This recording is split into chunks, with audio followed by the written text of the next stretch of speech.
Assalamualaikum warahmatullahi wabarakatuh. Kami dari kelompok 4 akan menyajikan hasil diskusi dari kelompok kami, yaitu tentang kebijakan akuntansi, investasi, dan persediaan.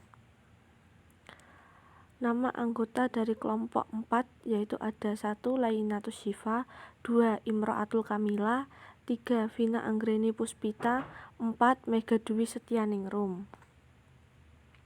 Kebijakan akuntansi. Kebijakan akuntansi adalah prinsip, dasar, konvensi, aturan, dan praktik tertentu yang diterapkan oleh suatu entitas dalam menyusun dan menyajikan laporan keuangan, jika SAK etap secara spesifikasi mengatur transaksi. Kriteria informasi yang dihasilkan untuk mengembangkan dan menerapkan suatu kebijakan akuntansi. 1. Relevan bagi pemakai untuk kebutuhan pengambilan keputusan ekonomi. 2. Andal, yaitu dalam laporan keuangan yang A. Menyajikan dengan jujur posisi keuangan, kinerja keuangan, dan arus kas dari suatu entitas. B. Mencerminkan substansi ekonomi dari transaksi, peristiwa, dan kondisi lainnya, serta tidak hanya mencerminkan bentuk hubungan. C. Netral, yaitu bebas dari bias. D. Mencerminkan kehati-hatian. E. Bersikap lengkap dalam semua hal yang material. Perubahan estimasi akuntansi. Perubahan estimasi akuntansi adalah penyesuaian jumlah tercatat aset atau kewajiban atau jumlah konsumsi periodik suatu aset yang berasal dari pengujian status sekarang, dari ekspektasi manfaat ekonomi dan kewajiban masa mendatang terkait dengan aset dan kewajiban. Koreksi kesalahan periode lalu. Kesalahan periode lalu adalah kelalaian dan kesalahan pencatatan dalam laporan keuangan entitas untuk satu atau lebih periode lalu muncul dari kegagalan penggunaan informasi ketika laporan keuangan diterbitkan. Entitas yang harus mengungkapkan hal-hal berikut untuk kesalahan yang lalu, yaitu sifat dari kesalahan periode lalu. 2. Untuk setiap periode lalu yang disajikan, jika praktis jumlah koreksi untuk setiap pos laporan keuangan yang terpengaruh. 3. Jumlah koreksi pada awal periode yang lalu disajikan paling awal. 4. Jika penyajian kembali secara retrospektif adalah tidak praktis untuk periode lalu tertentu, kondisi yang menyebabkan ketidakpraktisan tersebut, dan deskripsi bagaimana dan sejak kapan kesalahan telah dikoreksi. Investasi efek tertentu. Efek adalah surat berharga, yaitu pengungkapan utang, surat berharga komersial, saham, obligasi, tanda bukti utang, unit penyertaan, kontrak investasi kolektif, kontrak berjangka atas efek, dan setiap derivatif dari efek. Efek ini harus diterapkan untuk akuntansi dan pelaporan investasi. Efek ekuitas yang bernilai wajarnya tersedia dan untuk semua investasi efek utang, kecuali investasi pada entitas asosiasi, joint venture, dan entitas anak.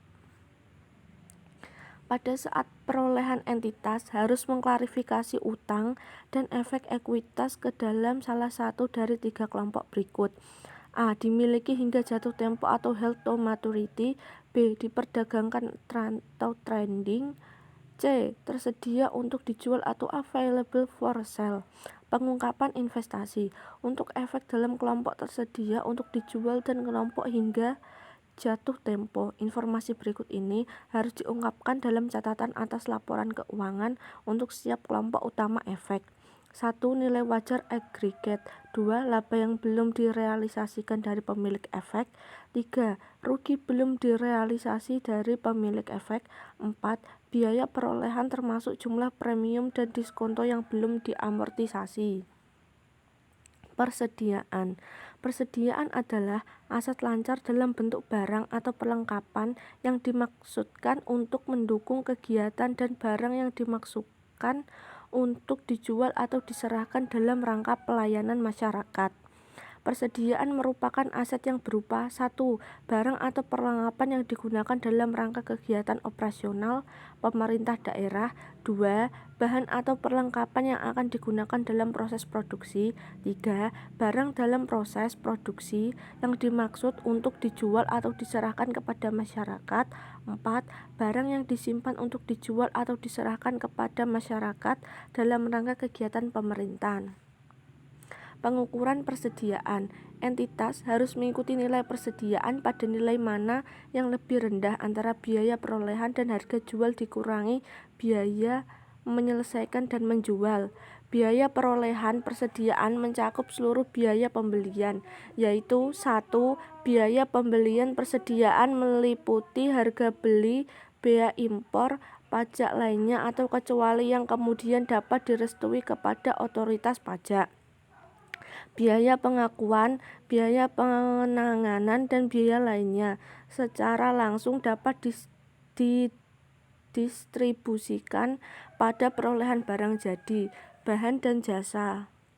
2. Biaya konversi persediaan meliputi biaya yang secara langsung terkait dengan unit yang diproduksi, misalnya tenaga kerja langsung. 3. Alokasi biaya overhead pabrik ke biaya konversi didasarkan pada kapasitas fasilitas produksi normal. 4. Produk bersama dan produk sampingan. Suatu proses produksi dalam menghasilkan lebih dari satu produk secara simultan. Terima kasih. Sekian hasil diskusi dari kelompok kami. Wassalamualaikum warahmatullahi wabarakatuh.